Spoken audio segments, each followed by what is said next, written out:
Bonjour les amis, j'espère que vous allez bien. Alors aujourd'hui, je vais vous parler du Bitcoin et de Twitter qui subit le plus grand hack de son histoire. Je ne sais pas si vous avez suivi l'histoire, mais les comptes des plus grandes personnalités de ce monde, Bill Gates, Elon Musk, Joe Biden, Barack Obama, ont été hackés. Et en fait, ce qui est incroyable avec cette histoire, c'est que c'est un hacker qui a qui a piraté ses comptes et qui a écrit sur les comptes de ces personnalités: tous les bitcoins envoyés à mon adresse ci-dessous recevront le double. Si vous envoyez 1000 $, je vous renverrai 2000 $. Et bien évidemment, il y a des gens qui ont gobé cette affaire. Et moi, j'en appelle à l'hypervigilance. Pourquoi l'hypervigilance? Parce que justement, il va y avoir de plus en plus d'arnaques sur Internet. On est tous de plus en plus connectés et donc les arnaques vont être extrêmement fréquentes. Et moi, je le sais parce que il y a beaucoup de personnes qui m'écrivent, qui me disent: Tammy, je parlais avec toi sur Telegram. T'inquiète, je vais t'envoyer des bitcoins. Je lui dis: non mais attends, tu penses que je passe mon temps à écrire aux gens sur Telegram ou sur Instagram? Et le mec, il me dit: non, mais je suis sûr que c'est toi, etc. Et en fait, c'est ça, c'est comment savoir que, juste, si Bill Gates t'écrit sur, alors je suis pas Bill Gates, hein, on est bien d'accord. Je vois tout de suite les commentaires de gens qui vont me dire: ouais, tu te prends pour Bill Gates. Non, je ne suis pas Bill Gates. Je n'aime pas Bill Gates. Je sais que, mais ce que j'ai envie de dire, c'est que si quelqu'un t'écrit et te dit: moi je suis truc machin, ou moi je suis, méfiez-vous les amis, méfiez-vous, méfiez-vous, méfiez-vous. Et donc Bill Gates, il t'écrit, ou Barack Obama, etc., comprends que c'est un scam. Et donc moi-même, à mon humble niveau, si il y a quelqu'un qui écrit Tammy Cabage, ouais, est-ce que tu vas acheter ma formation, envoie-moi des bitcoins, comprends que c'est de l'arnaque. Voilà, point à la ligne. Donc il y a des personnes qui se font passer pour des personnalités, etc. Et ça, c'est dangereux. Donc, ce que je vais faire ici, je vais analyser le titre Twitter et je vais analyser également le Bitcoin. Et je vais revenir sur un article des Échos qui est extrêmement intéressant. Mais avant de développer ce point de vue, j'ai envie de revenir sur l'arnaque des Nigérians, d'accord? Les princes du Nigeria. Je ne sais pas si vous avez déjà reçu ça, mais souvent, c'est des emails très mal écrits dans lesquels il y a un mec qui te dit: voilà, mon père vient de décéder, je vais recevoir un énorme héritage, j'ai envie de le partager avec vous parce que je sais que vous êtes une bonne personne, etc. Et est-ce que vous seriez prêt mais par contre, j'ai un problème, il faut débloquer tel compte bancaire et j'ai besoin d'un peu d'argent, est-ce que vous seriez prêt à m'aider? Et auquel cas, je partagerai avec vous mon héritage. Alors, ça peut paraître rigolo tout ça, mais en fait, on s'est rendu compte que beaucoup de gens se sont fait arnaquer. Et alors, on s'est dit: non, mais comment les gens se sont fait arnaquer et pourquoi les gens se sont fait arnaquer alors que ces courriers, il y a plein de fautes d'orthographe, c'est mal écrit, c'est mal foutu.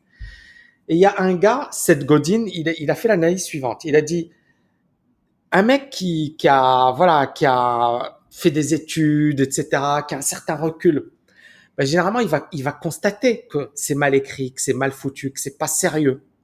Et donc, il va se dire: c'est un scam. Il va pas le suivre. On est d'accord.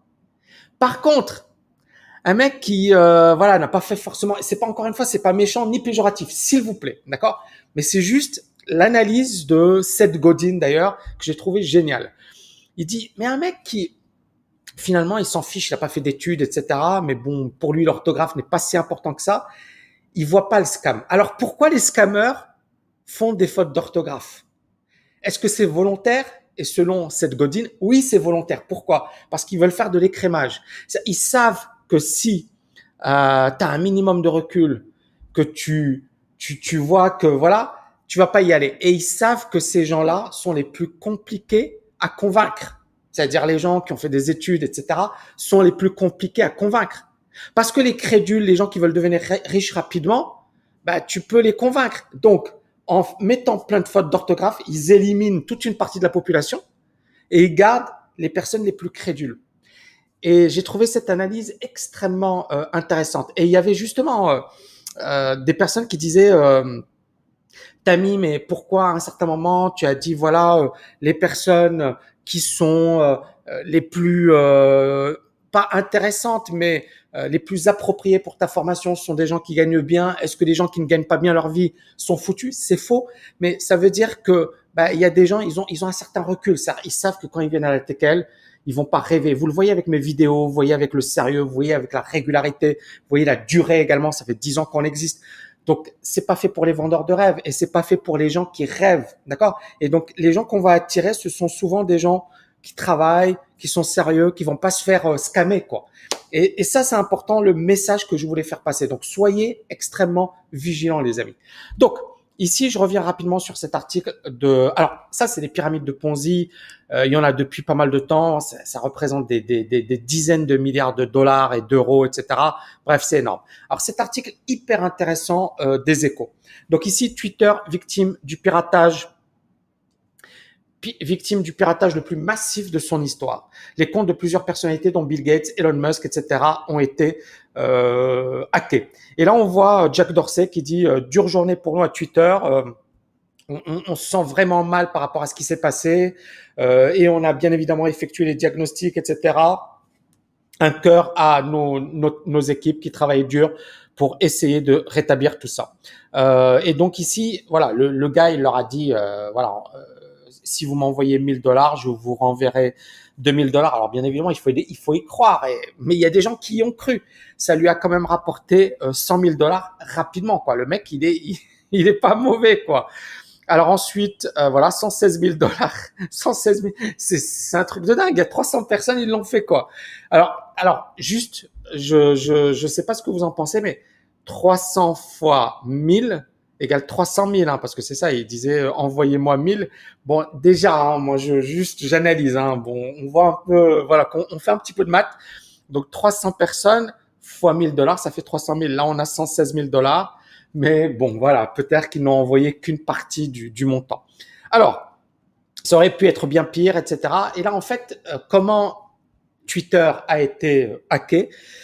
Ce qu'explique Twitter, c'est qu'il y a eu une attaque d'ingénierie sociale coordonnée par des personnes qui ont ciblé avec succès certains de ses salariés. Blablabla. En fait, ils ont juste hacké le compte de salariés et ils ont accédé à certaines données. Ces salariés avaient accès aux données et donc ils sont rentrés par le biais des comptes de salariés pour accéder au compte Twitter de Bill Gates, de Jeff Bezos et compagnie. Et ça, c'est un truc énorme.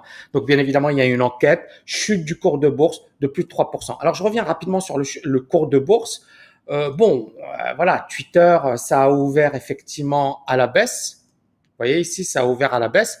Mais franchement, rien de dramatique, hein. À l'ouverture, c'était ça. Et puis, c'est reparti à la hausse. Pourquoi? Tout simplement parce qu'effectivement, les gens ont dû se dire, c'est pas si dramatique que ça. Mais par contre, j'ai envie de revenir rapidement ici sur Twitter. Est-ce que c'est un titre à long terme intéressant? Qu'on compare Twitter avec Facebook, on voit bien que non, hein. Ici, Twitter est dans un range. Là, c'était le cours en septembre 2019. On a eu effectivement ici la baisse en 2019. Puis on a eu ici, ça c'est la pandémie, d'accord? Donc on a fait un plus bas à $20. On est quand même passé de $46 à $20, donc plus de 50% de baisse. Là, ça s'est repris, mais on voit bien que ça plafonne. Par contre, quand vous voyez Facebook, la configuration, elle est beaucoup plus intéressante et à long terme, c'est beaucoup plus puissant. Maintenant, encore une fois, vous voyez, à long terme, c'est beaucoup plus puissant. Maintenant, encore une fois, sur les valeurs technologiques, hein, pour moi, c'est Apple, c'est Amazon, etc. Ce sont les valeurs les plus intéressantes. Deuxième analyse pour vous, ça va être le Bitcoin. Le Bitcoin, alors, je sais pas si vous vous en rappelez de mon analyse, mais voilà, depuis février, je vous dis, tant qu'on n'a pas cassé les 10 000, il y a rien. Là, idem, hein, il y a eu le halving et on a eu cette hausse et puis boum, et vous voyez, ça a rien fait. Donc, pour le moment, on voit bien que c'est mort. Pour moi, il y a une grosse zone de support par là. Vous voyez ici, une grosse consolidation latérale qui a démarré le 2 mai. Hein, si ça casse, c'est par le bas et par le haut. C'est aussi simple que ça. C'est de l'analyse technique pure. Il n'y a rien d'extraordinaire dans ce que je vous présente. C'est-à-dire que là, il faut rien faire. C'est-à-dire beaucoup de gens, encore une fois, pensent que pour gagner de l'argent ou pour investir en bourse, etc., il faut prédire. Non, la question, c'est pas est-ce qu'il faut prédire, c'est est-ce que tu as les bonnes stratégies. Et beaucoup de gens, encore une fois, tombent dans le piège. Et le piège, c'est d'essayer de prévoir l'imprévisible. Parfois, t'as pas besoin de prévoir. Tu as juste besoin d'avoir une bonne stratégie et d'être prêt quand les conditions de marché sont là. C'est ça le plus important et beaucoup de gens l'oublient. Voilà, et dernier point les amis, je voulais juste vous poser une question par rapport à ce nouveau format, est-ce que vous kiffez? Je le fais un peu à l'arrache. Pourquoi je le fais à l'arrache? Parce que premièrement, bon Yann, son papa est malade et donc il est à ses côtés, donc on est de tout cœur avec Yann. On est en train également de bosser comme des dingues, d'où ma barbe. Il y a des gens qui me disent ouais Tammy, qu'est-ce qui se passe? Est-ce que ça gratte? Non, ça gratte pas, mais ça va. Mais c'est sympa, ça donne un look sympa. Autre point, c'est de temps en temps j'ai envie de vous faire des vidéos comme ça. Généralement ce que je fais moi c'est beaucoup de Telegram. Vous voyez, Telegram, franchement, notre groupe Telegram, je suis hyper fier. On a fait des choses de dingue, les amis. Regardez ici.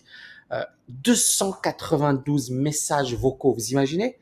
Ça a été créé en mars, hein, donc il y a 4 mois et demi. 292 messages vocaux, vous imaginez, c'est énorme. 259 liens partagés, des vidéos, des photos, et tout ça gratuitement. Et donc, je partage énormément de contenu au quotidien. Et là, je me suis dit, finalement, pourquoi ne pas mettre euh, voilà, des vidéos, de contenu, etc. Je pense que ça peut être top pour vous. J'espère que vous avez kiffé cette vidéo. N'oubliez pas de me mettre énormément de pouces bleus. Je vous dis à bientôt les amis. Énormément d'amour, énormément de love. Ciao, ciao, ciao.